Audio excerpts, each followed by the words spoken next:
Hello दोस्तों, मेरे YouTube channel में आपका स्वागत है।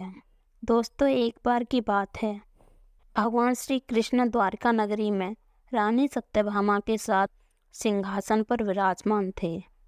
उनके निकट ही गरुड़ और सुदर्शन चक्र भी बैठे हुए थे। तीनों के चेहरे दिव्य तेज से झलक रहे थे। बातों ही बातों में रानी सत्यभामा ने श्री कृष्ण से पूछा कि हे प्रभु, आपने त्रेता युग में राम के रूप में अवतार लिया था।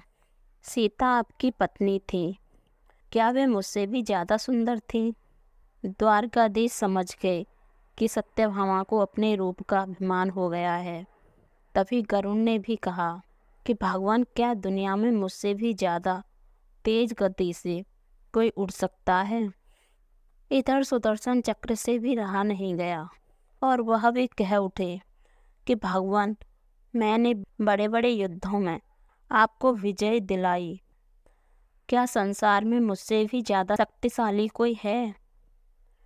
भगवान मंद मंद मुस्करा रहे थे। वे जान गए थे उनके इन तीनों भक्तों को अहंकार हो गया है और इनका अहंकार नष्ट होने का समय आ गया है। ऐसा सोचकर उन्होंने गरुड़ से कहा कि हे गरुड़, तुम हनुमान के पास जाओ और उनसे कहना कि भगवान राम माता सीता के साथ उनकी प्रतीक्षा कर रहे हैं।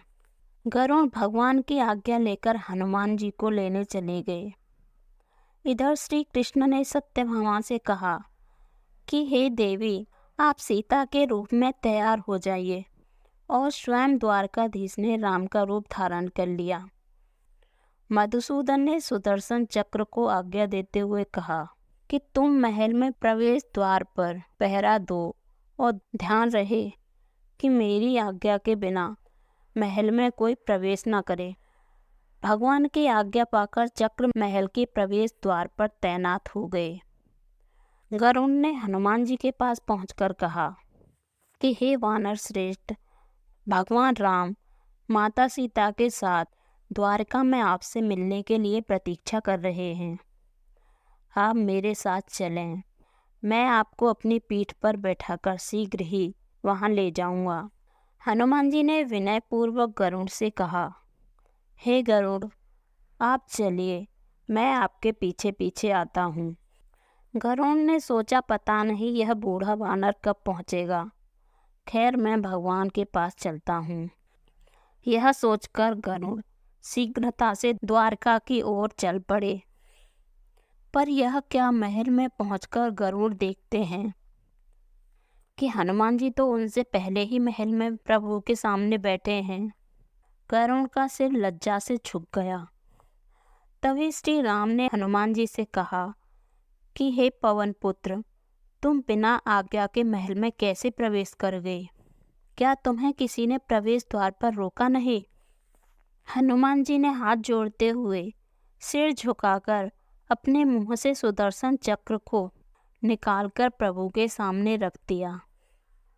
हनुमान जी ने कहा कि प्रभु, आपसे मिलने से मुझे इस चक्र ने रोका था, इसीलिए इसे मैं अपने मुंह में रखकर आपसे मिलने आ गया। हे प्रभु, मुझे क्षमा करें। इधर भगवान मंद ही मंद मुस्कुरा रहे थे। हनुमान जी ने हाथ जोड़ते हुए भगवान श्री राम से प्रश्न किया कि हे प्रभु, आज आपने माता सीता के स्थान पर किस दासी को इतना सम्मान दे दिया कि वह आपके साथ सिंहासन पर विराजमान है? अब रानी सत्यभामा के अहंकार भंग होने की बारी थी। उन्हें सुंदरता का अहंकार था जो पल भर में चूर हो गया था। रानी सत्यभामा, सुदर्शन चक्र व गरुड़ तीनों का गर्व चूर चूर हो गया। वे भगवान की लीला समझ रहे थे। तीनों की आंखों से आंसू बहने लगे और वे भगवान के चरणों में झुक गए। उन्होंने कहा, हे प्रभु, आपकी अद्भुत लीला है। हे परम स्नेही मित्रों, जब इन तीनों का अहंकार चूर चूर हो गया तो इंसानों की क्या बात है। अपने भक्तों के अहंकार को अपने भक्त द्वारा ही चूर कर दिया है आपने। तभी द्वारकाधीश ने कहा कि आप कितने ही उच्च पद पर आसीन क्यों ना हो, परंतु जीवन में कभी भी अहंकार नहीं करना चाहिए। जरूरी नहीं है कि आज जो आपके पास है वह कल भी होगा। जो आज आपके पास है वह पिछले जन्मों के पुण्यों का फल है। पद के दुरुपयोग से यह पुण्य क्षीण होने लगते हैं और अंततः समाप्त हो जाते हैं। तब जीवात्मा उस पद को पुण्यों के अभाव में नहीं प्राप्त कर सकती। अपने अंदर जरा सा भी अगर अहंकार आने लगे तो स्वयं प्रभु हमसे दूर हो जाते हैं। प्रभु को निस्वार्थ भक्तों की ही जरूरत है, अहंकार की नहीं। द्वारकाधीश कहते हैं, ऊबड़ खाबड़ पथरीले स्थानों को पार करते हुए पूर्ण रूप निष्काम भाव से समुद्र में जा मिलती है।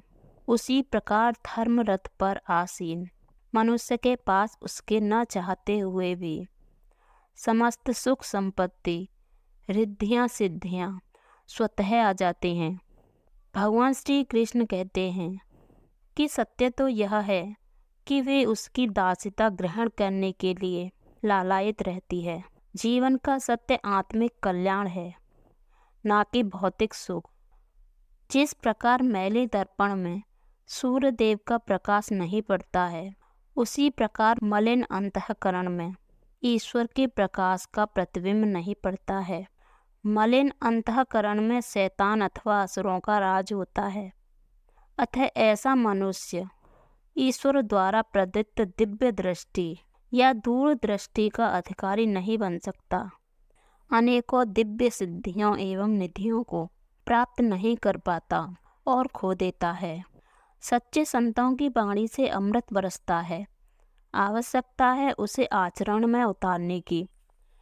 भगवान कृष्ण ने कहा कि एक माटी का दिया सारी रात अंधेरे से लड़ता है। तू तो खुदा का दिया है, फिर किस बात से डरता है।